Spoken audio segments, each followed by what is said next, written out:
with Soulful Sundays on 702. Kenny Maestri starts your day with smooth R&B. And timeless classics from 10 a.m. At 2 p.m., Kushaza Sevilla keeps the good vibes flowing with rich, soulful sounds. And as the night sets in, let Nothemba Madumo take you on a journey with jazz and beyond. From 5 to 7 p.m. Soulful Sundays. Relax, unwind, and let the music move you. Only on 702. 702. Let's walk the talk. When it comes to protecting your workforce, trust the workwear brand that has been protecting workers for over 150 years. Sweetall has overalls and uniform solutions for every industry, so your team is safe, comfortable, and ready to tackle any challenge. Visit our new Boxburg showroom, shop A1 Atlas Road, Westwood, Boxburg, or go to sweetall.com today. Sweetall, we never let you down. Superior protective workwear since 1871. Santi, be in it to win it by playing Powerball for the life-changing 70 million rand guaranteed jackpot this Friday. Don't delay. Play Powerball for the guaranteed 70 million rand jackpot today, and your dreams could become a reality. Buy your tickets now in store on nationallottery.co.za, the mobile app, cell phone banking, or speed dial *120*7529# for USSD. Panda Pusha. Play. Players must be 18 years old but play responsibly. E2 is a proud operator of the National Lottery. We did it once and it was big. We did it twice and it was big. Now the Motor Select Demo Deal Dash is even bigger than ever before. And it's happening this Friday and Saturday only. Get up to 100,000 Rand trade-in assist on over 1,800 demo models from 26 leading brands. Backed by SA's largest and leading dealer network. 2 days only. Visit motorselect.co.za to shop the demo range now.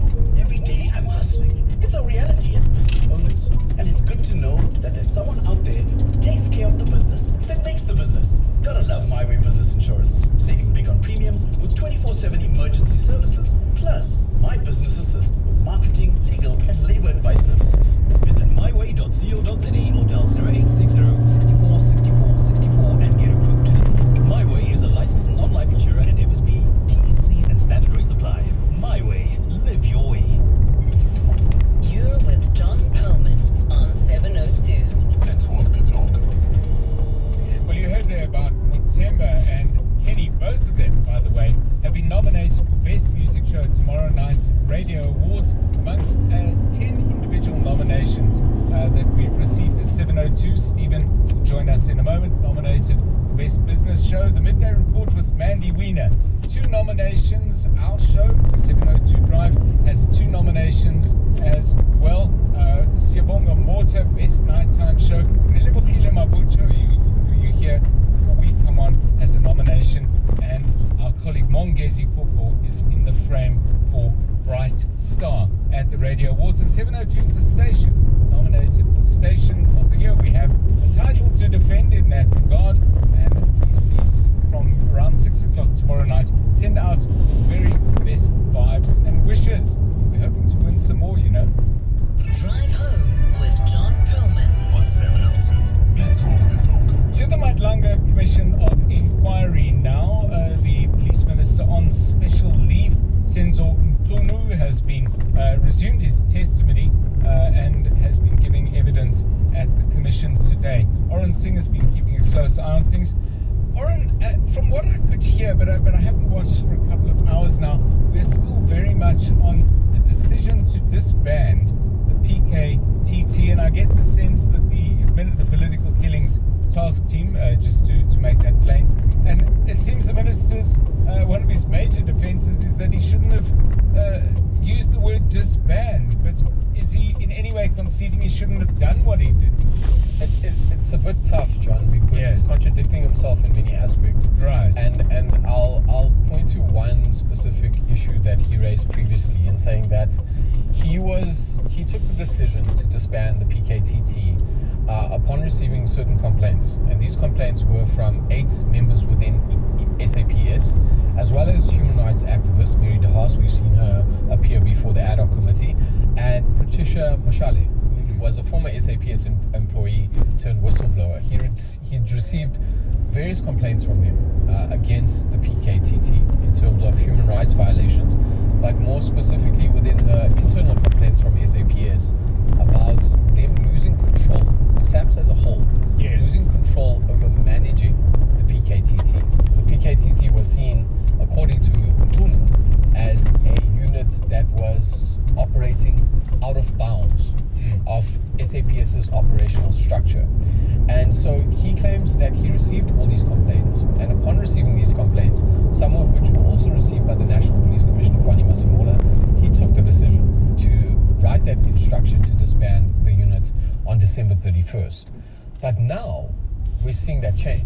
In him saying that, no, I didn't really base my decision on what these people had told me, the likes of Mary DeHaas and Patricia Mashale. So it's a bit difficult to kind of understand what the minister is trying to say, because he's getting caught up in his own words. He's contradicting himself a lot, and I think we're sort of seeing this now unfold towards the latter part of his testimony, bearing in mind that he's been testifying about the PKTT issue since he started his testimony on Tuesday and resumed yesterday and then again today. And we haven't gotten past that. We haven't even gotten to the allegations of him possibly knowing Brown Mokgotsi. We still have to get to that. And I know the commission are running overtime. They normally wrap up at 4 p.m. We're now 20 past 5. And they're looking to run until 7 p.m., hoping to wrap up with him, because the one thing they don't want to do is to have to push his testimony to resume in the new year. So it's a bit hard to understand what Senator Nkunu is trying to put across. He's obviously trying to defend his decision to issue that instruction for their disbandment, but he's contradicting himself on many aspects. One thread that struck me, and I'll just give a couple of examples and give it back to you, Oren, is he was asked about a number of different entities and individuals that one would ordinarily, from the Commission's point of view, that they ordinarily, let me say, seem to think you would expect you would have consulted. So did you consult with this, I think, a Colonel Moran, who produced certain studies that he was using to reference his decision? Did you ever engage with him and interrogate his work and discuss it with him? That seemed not to happen. Did you discuss it with other members of the Interministerial Committee? That seemed not to happen. This stuff, I would have thought, is quite hard to defend. I mean, is he... Yeah, I mean, over to you on that. Yeah, John, I think, Senator Nkunu, having the years on him that he has within politics and within government, and now serving in most recent on a portfolio of police, has come in with quite a calculated approach to the commission. Him kind of being teared apart to some extent in the ad hoc commission when he appeared, or the ad hoc committee, and he's stuck to his argument or his decision around disbanding the task team. But I think the major flaw which he concedes to is that he didn't consult, and at the end of the day he should have consulted with the relevant people within SAPS, that being the National Police Commissioner Fancy Suburb, as well as possibly the KZN Police Commissioner Nhlanhla Mkhwanazi, also the head of crime intelligence Dumisani Kumalo, being the project coordinator of the PKTT. But he didn't, and he's trying to justify that. And I think to some extent I don't want to be too hard on him, because I also hear what Senator Nkunu is trying to put out and base it on Colonel Marais' work study, which you've referenced. And that's an investigation that was launched in 2024 last year to look at where task teams within South Africa fit. And task teams essentially are a temporary sort of structure, and they were meant to be absorbed into a permanent structure within the SAPS's organizational structure.